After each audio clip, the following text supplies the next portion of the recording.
Դե ինչ ընկերներ, անցնենք բլից հարցմանը։ Կարճ հարցեր, կարճ պատասխաններ։ Գնացինք։ Փորձենք։ Աշխատել եք արտասահմանում։ Այո, Մալտայում։ Հավատում եք անձնական բրենդի ուժին։ Միանշանակ։ Հաճախ եք աշխատում մեծ բրենդների հետ։ Այո, իհարկե։ Փորձել եք սկսել անձնական բլոգ։ Մտածել եմ, բայց չեմ սկսել դեռ։ Հաճախ եք աշխատանքի բերումով ճամփորդում, ճանապարհորդությունների գնում։ Ոչ։ Արդյոք համարում եք ձեզ կարգապահ անձնավորություն։ Այո, որ հանենք ուշացումներս, միանշանակ այո։ Հաճախ եք ձեր իմիջը, սանրվածքը փոխում նկարանունների համար։ Ավելի հաճախ, քան եղանակը Հայաստանում։ Գոհ եք ձեր կարիերայի աճից։ Շատ, եւ ոչ միայն ես։ Ինչքան ժամանակ եք պլանավորում մնալ մոդելինգի մեջ։ Ինչքան որ պահանջարկը թույլ տա եւ նյարդեն համակարգս դիվանը։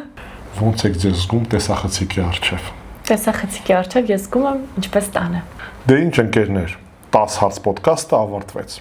Մեր ոդկասթի նպատակն է կանչել հյուրին, ով մասնակետ է իր ոլորտում եւ տալ հաճախ տրվող հարցեր։